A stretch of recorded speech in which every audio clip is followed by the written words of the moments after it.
Good morning 10th class. आज हम पढ़ेंगे क्षितिज भाग 2 और उसके काव्य खंड में से प्रथम पाठ सूरदास।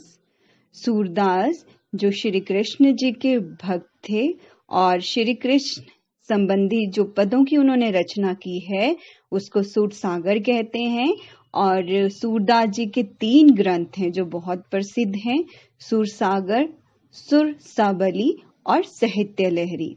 सूरदास को वात्सल्य और श्रृंगार का सर्वश्रेष्ठ कवि भी माना जाता है। सूरदास के द्वारा रचित सुरसागर में संकलित भंवर गीत से लिए गए 4 पदों में गोपियों के विरह भाव को प्रकट किया गया है। ब्रज क्षेत्र से मथुरा जाने के बाद श्री कृष्ण ने गोपियों को कभी कोई संदेश नहीं भेजा था और ना ही स्वयं वहां गए थे, जिस कारण गोपियों की विरह पीड़ा बढ़ गई थी। श्री कृष्ण ने ज्ञान मार्ग पर चलने वाले उद्धव को ब्रज क्षेत्र में भेजा था ताकि वह गोपियों को संदेश देकर उनकी वियोग पीड़ा को कुछ कम कर सके। पर उद्धव ने निर्गुण ब्रह्मा और योग का उपदेश देकर गोपियों की पीड़ा को घटाने के स्थान पर बढ़ा दिया था। गोपियों को उद्धव के द्वारा दिए जाने वाला ज्ञान निर्गुण संदेश बिल्कुल भी पसंद नहीं आया। उनके द्वारा उद्धव पर व्यंग्य बाण छोड़े थे। उन्होंने उनके द्वारा ग्रहण किए गए निर्गुण मार्ग को उचित नहीं माना था। सूरदास ने इस भंवर गीत के द्वारा निर्गुण भक्ति की पराजय और सगुण भक्ति की विजय दिखाने का सफल प्रयत्न किया है। गोपियां मानती हैं उद्धव बड़ा भाग्यशाली है जिसके हृदय में कभी किसी के लिए प्रेम का भाव जागृत नहीं हुआ। वह तो श्री कृष्ण के पास रहते हुए भी उनके प्रेम के बंधन में नहीं बंधा। जैसे कमल का पत्ता सदा पानी में रहता है पर फिर भी उस पर जल की बूंद नहीं ठहर पाती, तथा तेल की मटकी को जल के भीतर डुबोने पर भी उस पर जल की एक भी बूंद नहीं ठहरती। उद्धव ने तो प्रेम नदी में कभी अपना पैर नहीं डुबोया, पर वे बिचारी भोली भाली गोपियां तो श्री कृष्ण की रूप माधुरी के प्रति रीझ गई थी। वे तो उनके प्रेम में डूब चुकी हैं। उनके हृदय की सारी अभिलाषाएं तो मन में ही रह गई हैं। वे मन ही मन वियोग की पीड़ा को झेलती रही। योग के संदेशों ने तो उन्हें और भी अधिक पीड़ित कर दिया है। श्री कृष्ण का प्रेम तो उनके लिए हारेल की लकड़ी के समान है जिसे वे कदापित नहीं छोड़ सकती। उन्हें तो सोते जागते केवल श्री कृष्ण का ही ध्यान रहता है। योग साधना का नाम ही उन्हें कड़वी ककड़ी सा लगता है। वह तो उनके लिए किसी मानसिक बीमारी से कम नहीं है।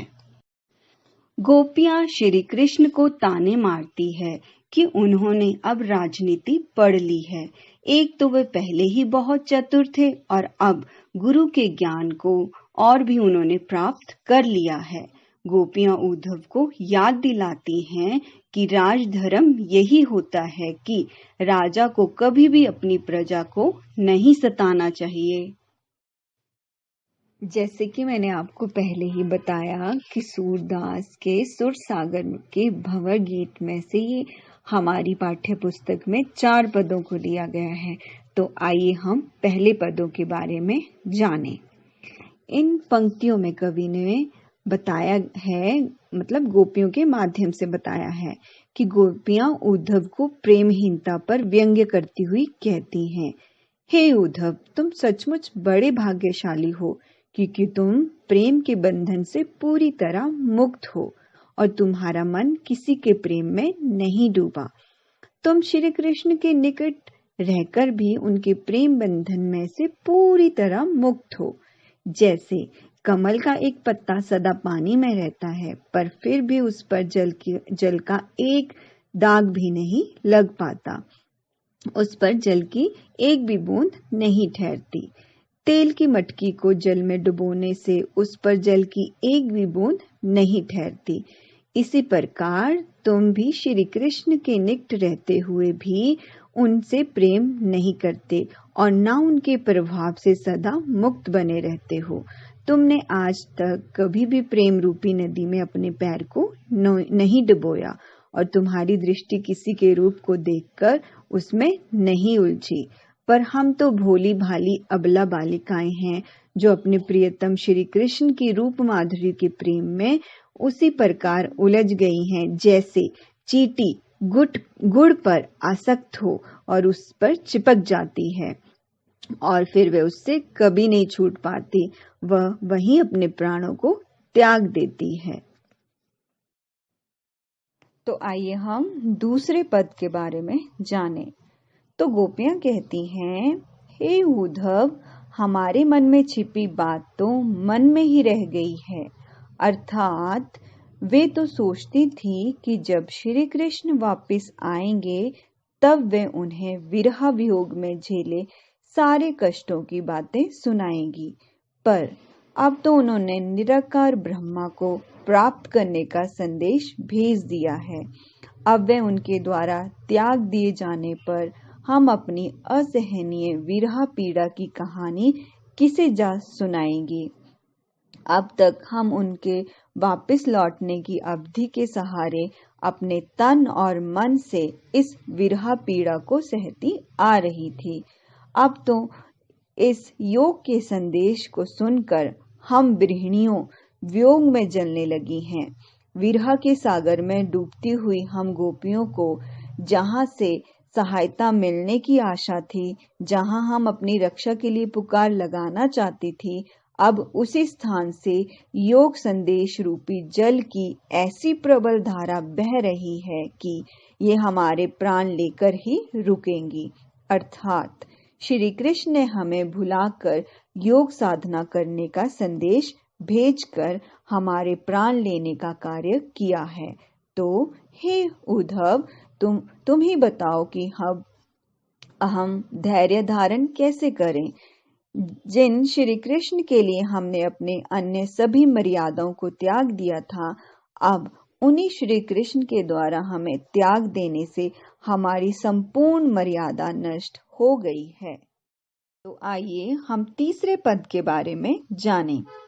श्री कृष्ण के प्रति अपने प्रेम की दृढ़ता को प्रकट करते हुए गोपियों ने उद्धव से कहा कि श्री कृष्ण तो हमारे लिए हारिल पक्षी की लकड़ी के समान बन गए हैं।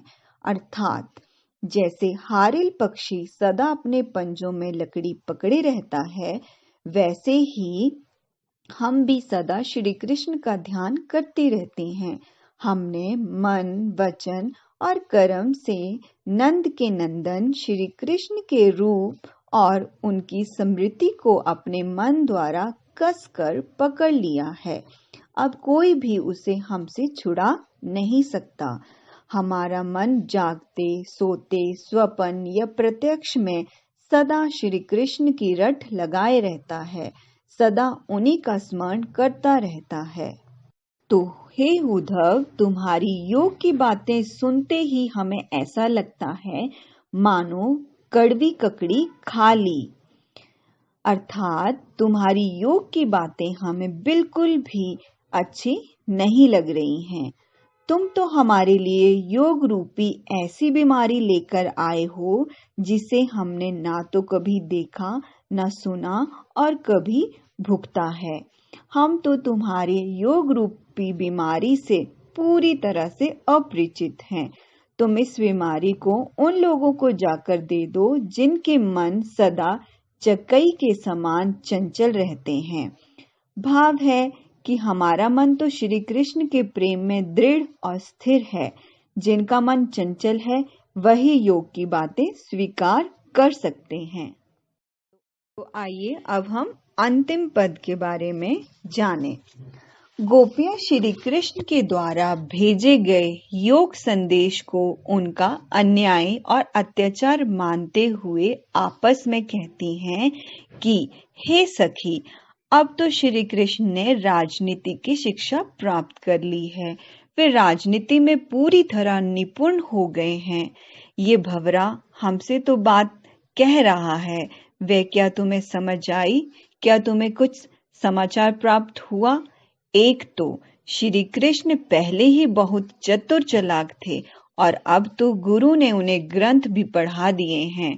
उनकी बुद्धि कितनी विशाल है, इसका अनुमान तो इस बात से मिल जाता है कि वे युवतियों के लिए योग साधना करने का संदेश भेज रहे हैं। अर्थात यह सिद्ध हो गया है कि वह बहुत बुद्धिमान नहीं है, क्योंकि कोई भी युक्ति के लिए योग साधना को उचित नहीं मान सकता। हे उद्धव, पुराने जमाने के सज्जन लोग दूसरों का भला करने के लिए इधर उधर भागते फिरते थे, पर आजकल के सज्जन तो दूसरों को दुख देने सताने के लिए ही यहाँ पर दौड़े चले आए हैं।